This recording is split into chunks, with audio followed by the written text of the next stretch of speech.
wasn't sure there was going to be a sparring match agreement that we'll spar for a while. I wasn't sure. I was honest about it. That's why he said it's going to go rounds.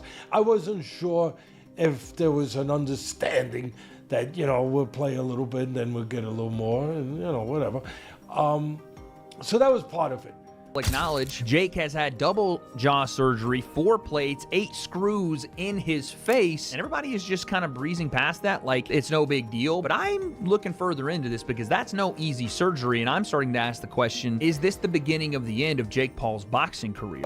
As his brother, I was just shocked. I'm in the hospital with the guy, and he's like, yo, can you make this TikTok? Can you film this for me? He's like laughing and having a good time. Does not have any agenda against Anthony Joshua, because it feels to me like that fight, I before the fight, I was refusing to accept the principle that this fight could be scripted. The boxing world is in shock, with many people saying Anthony Joshua should be arrested for badly hurting Jake Paul in the ring.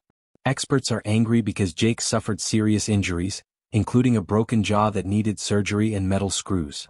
They say the fight was unfair and that Joshua's strength was too dangerous.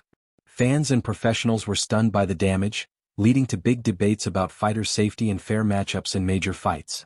Fighting, stay away from the power. You could call it running and you'll be right. You can also say it's smart for a guy of Jake's size and understanding that AJ is a fucking monster. It's also smart to fight that way. It's not the most aesthetically pleasing. It was not the most engaging for fans. Analysts Brian Campbell and Shaka Majwi gave a detailed breakdown of Jake Paul's fight against Anthony Joshua, looking at both strategy and the damage Jake took.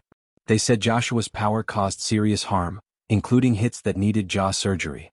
To survive, Paul relied on constant movement and evasive maneuvers, circling the ring to avoid getting trapped on the ropes. This defensive style wasn't aggressive, but it let him last longer than many expected against such a strong opponent. Campbell and Majwi pointed out that Jake's focus on movement and ring awareness helped save his energy and reduce some damage. Still, Joshua's overwhelming strength caused clear injuries. The analysts stressed that Paul's tactics showed the importance of defense in boxing and highlighted the risks of facing mismatched opponents in high-stakes fights. Or could this be the end for him in terms of what he's doing in the boxing ring? Listen, so long as people will tune in and so long as Jake Paul is paid by Netflix or any broadcaster to air his fights, we're going to see this continue. And Jake Paul knows his business model, right? Now, this deviated, this AJ fight, which came together kind of last minute after the Tank Davis fight fell apart. But we know Jake Paul's MO here. It's find the most popular guy with the most physical disadvantages for me to fight. And Jake Paul has the benefit that he's turned himself into a villain, or in the pro wrestling circles, a heel. People tune in to watch. We did not tune into this fight to see competitive boxing. Most of us tuned in because we thought, here's Anthony Joshua. Here's a 2-time unified heavyweight champion, a guy who physically just overwhelms Jake Paul. And we're finally going to get what Tyron Woodley and Anderson Silva, Nate Diaz were not physically fit, whether it be through their size, experience, or age, to do, and that is knock out Jake Paul. And so, because I don't really feel like we got that satisfying comeuppance that a lot of people have been waiting for, it kind of gives Jake Paul a little bit of mystique, I'd almost say, to still try and string this along. Now, I don't know in terms, he says he wants to be cruiserweight champion.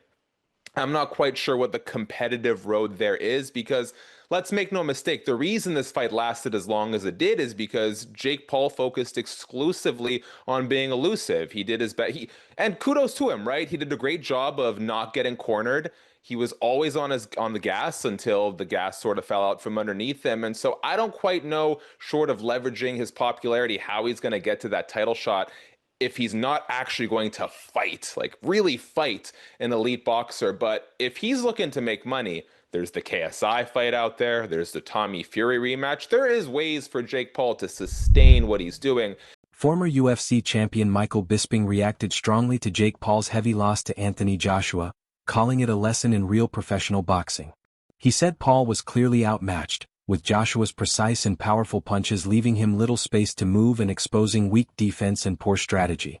Bisping explained that Jake's broken jaw and repeated hits came from facing a much bigger, stronger, and more skilled fighter, something he had never faced before. He added that Paul's confidence and hype couldn't prepare him for the real technical and physical challenges of fighting an elite heavyweight. Even though Paul lasted the rounds, Joshua's control showed the huge gap between top professional fighters and celebrity boxers. Bisping said the fight was a strong reminder about respect, preparation, and skill in boxing. In my humble opinion, because I'm a big Anthony Joshua fan. Of course, I've been a supporter for the longest time. A rather lackluster, unmotivated Anthony Joshua that didn't look like he was being particularly nasty, right? Yeah, a lot of the time he was out of range, and okay, it is hard to land a shot on someone that's backing up and moving away the whole time. And there was a lot of times where he had him in the corner and he could have thrown a shot. And sometimes he was telegraphing his shots. And anytime he did go in to throw a punch, as I said before, Jake Paul would shoot in and turn it into a wrestling match. And even when he wasn't shooting in, he was clinching a lot. This is boxing. It's not MMA, as we know. The referee should have done a much better job of getting in there and separating them much, much faster. As I say, it was the 6th round. I think it was the 4th round he got dropped twice. In the 5th round, he got through it. In the 6th round, caught him with the jab, then a glancing right hook. He goes down, and that was that. That was all she wrote, right? I did a live. There was about 9,000 people watching at one point. Nobody was particularly enjoying the matchup. Listen, okay? I respect both men. I respect anyone really that steps into the ring, okay? And certainly going up against Anthony Joshua, that was a tall task, okay? You know, metaphorically and figuratively, right? It was a tall task. It was a big job. It was a tough opponent. It was a mismatch, and it was, right? Jake Paul never worried Anthony Joshua once. He never rung his bell. He never caused any damage. He never had him worried. He never did anything. It wasn't a fight. It was a display of how long can Jake Paul last? Can he run away long enough for it to be credible? After the huge fight between Jake Paul and Anthony Joshua, both were said to earn about $92 million each, making it one of the highest-paid boxing matches ever streamed worldwide on Netflix. However, Joshua's payday was heavily reduced by taxes. Since he lives in the UK but fought in the US, he has to pay both US federal taxes and UK international taxes, which could take around $66 million from his earnings.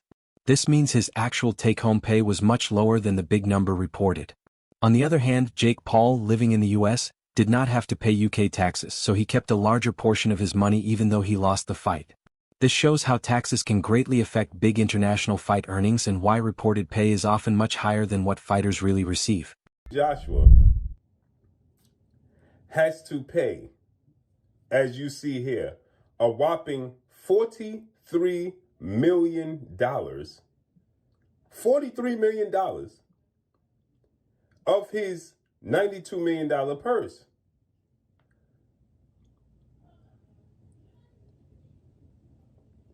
That means Anthony Joshua was left with $49 million.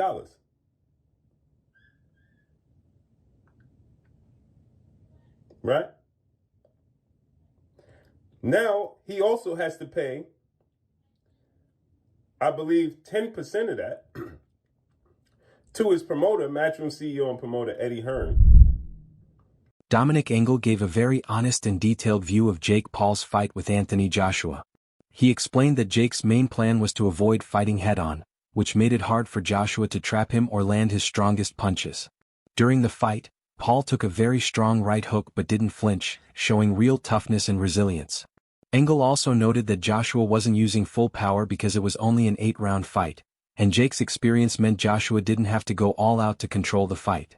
Engel compared this to other big fights, saying even top boxers like Tyson Fury don't always fight at full sharpness depending on who their opponent is.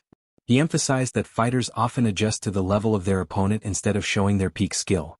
While Joshua did land clean and powerful punches that Jake could feel, Paul managed to survive most of the rounds without serious danger. Overall, his movement, defense, and ring awareness kept him safe and highlighted how controlled and tactical the fight really was. He's not going to stand and fight, and AJ's not the best at closing people off, and it's hard chasing somebody down who don't want to engage, and then he tagged him every now and again. So does it look bad on him because there was one right hook that he took was a serious shot, but obviously he didn't flinch from it, but the fact that not really, because you'll take into consideration that you can get, there will be, look, there'll be no way. Well, Anthony Joshua thought, if he hits me, there's a possibility is going to hurt me. I felt a couple of shots early on in the fight. There's no way Jake Paul at the level he's at, and who he's boxed and what he's done, that he's, you know, and it's like AJ, like you say, he's got to have completely gone and be punch drunk for Jake Paul to beat him. After the last fight against Dubois, people think, well, his jaw's gone there, he can't take a shot. Of course he can take a shot. And it's weighing up the opposition, and he weighed up the opposition. And he's not going to be training like he trained for Usyk or for the big fights. He won't do that because they can't get motivated enough to do it. They'll do enough to do the rounds. What was it, an 8-rounder? Yeah. So, same again. So he did enough. He never looked in any trouble. It didn't look great, you know, but Tyson Fury didn't look great against Ngannou, did he? But who did he box after Ngannou? Was it Usyk? Exactly. Yeah. But you would have never thought, looking at the performance against Ngannou with Tyson, you would never have thought that he put in the performance he did against Usyk. So you think it's more of a case of you kind of, no matter how good you are and how much you train, if the opposition isn't great, you sometimes you're going to box at the level of the opponent because the opponent makes you fight at that level. That's quite a fair. So, but when AJ did do what he got to and manages to land, he got him. He said that lasting against a fighter like Joshua takes real courage and toughness, and the fight showed how dangerous boxing can be. It proved that hype alone cannot prepare someone for top-level competition. After the fight, Jake Paul's mother shocked fans by threatening Anthony Joshua and Eddie Hearn. She was angry at Hearn for smiling while Jake was getting hurt and said the fight should have been stopped sooner. She felt her son took too much punishment. Her reaction showed how emotional and protective she is, and it raised real concerns about fighter safety. Many fans said her response was extreme, but understandable given how brutal the fight was and how powerful Joshua is. That ring and punch Eddie Hearn, for instance. Yeah. Why? Why Eddie Hearn? Because I don't like his smug face. You don't like his smug face? No. Literally thinks he's better than everybody in the world. Shit-eating grin. I said the exact. Bro, Jake's over there, like, you know, struggling, and he's sitting over there smiling like the cat who swallowed the canary. Guess what? Did he fucking get in the ring? Do you think he was happy with what happened to Jake? Oh, of course. Yeah, for sure. Oh my God. Now, this is coming from a mother, too, guys. So I just want y'all to understand it. This is a mom. But at the end of the day, it's his job to laugh. Because, hell, I was laughing at Jake Paul. I can't even lie. I'm not a big Jake Paul fan. But, you know, part of the process. We got to report on this stuff. But Mama Paul, hella mad. God, and that's sickening to me. It's sick. I don't like it. Even Anthony Joshua had some class and, you know, apologized to me.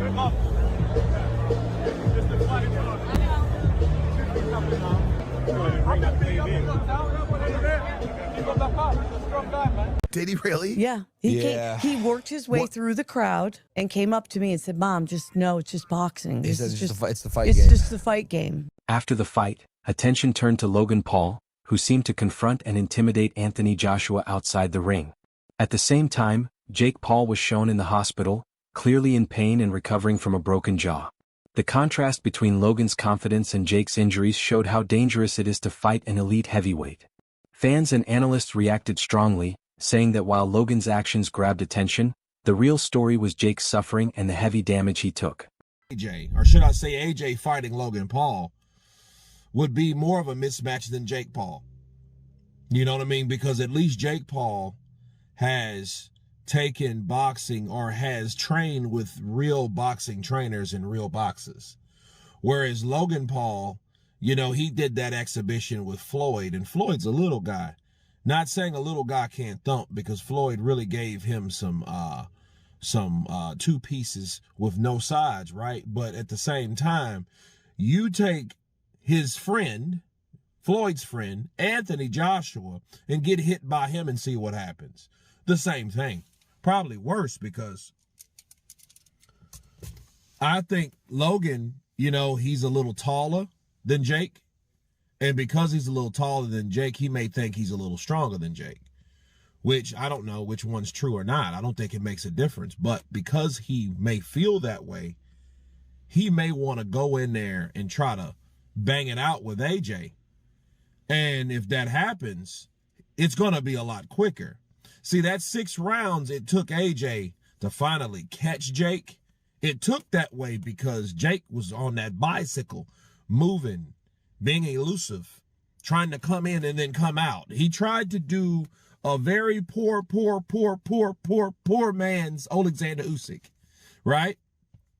And it didn't work for him. Logan ain't going to do that. Logan's going to come in throwing punches and bunches like he did with Floyd, trying to get him in there and, you know, do all this stuff.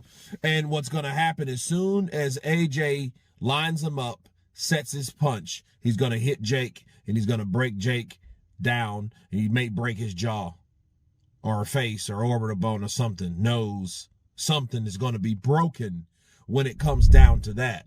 Chris Algieri and Paulie Malignaggi gave a blunt breakdown of Jake Paul's fight with Anthony Joshua, saying it was very damaging for Jake. They said the fight caused serious injuries, including a jaw broken in 2 places and lost teeth. They explained that Joshua's power and accuracy gave Paul little space and exposed his weak defense. Both analysts said the fight showed how dangerous it is to face an elite heavyweight without full preparation. Their comments made clear how brutal the fight was and the warning it gives to others thinking about risky matchups. An Ngannou type fight. Yeah, Ngannou, he's got balls. Ngannou's got balls, man. He went out there and he tried to fight, tried to win. Jake Paul didn't try to win at any point during the fight. He was just trying to survive. I think that's actually ultimately going to hurt him with boxing fans. Yeah, what do you think, Paulie? I mean, you talked about the in and out kind of style, kind of hits and runs, and you said that A, it runs out your legs. He was exhausted a couple rounds into the fight, and B, it only saved him for so long. He doesn't have the boxing skills to box on the move anyway. Once I saw the big ring, I knew he was going to run for his life. When you're that much of a novice, which obviously it's not even an insult to him, it's just lack of experience. But when you're that much of a novice, you either know how to run for your life or fight all out. You don't have that in between yet. You haven't developed enough of that in between boxing acumen to really pull that off. And so what ends up happening? You're either going to fight your ass off and you'll last a minute. Chris, you're being generous. Round 2, he would have got knocked out in round 1 if he would have fought. But at least he would have fought. He would have got the respect of the people and more importantly, the boxing community instead of these clowns that follow him and are still defending him. Now what happens is you didn't get any respect as a fighter. You didn't get any respect as a fighter because he didn't try to fight at all. If he would have, I was watching that through 2-3 rounds. I'm thinking to myself, this guy would do this for 8 rounds if he can. If he can do this for 8 rounds, absolutely not fight at all, absolutely not engage a single time in 8 rounds, he will actually do this. And he'll do it shamelessly. And that's the problem. That's the problem. The shamelessness of his approach to the fight. You're gonna be a fighter, then don't make an ass out of the whole sport, out of the whole business, and out of yourself first and foremost. Because in the end, what happens? You got his jaw broke anyway. So what ends up happening? What's the worst that's gonna happen? You're gonna get hurt, you're gonna get knocked out. You got hurt and you got knocked out anyway, but you just prolonged the inevitable and you got no respect out of it now because nobody's respecting that kind of performance. Nobody's respecting a performance where you were totally content to steal money from everyone by running for your life for 8 rounds. And if you could have not engaged a single time in 8 rounds, that's what he was trying to do. He was trying to pull that off shamelessly. That's all for today's video. Stay tuned and see you next time.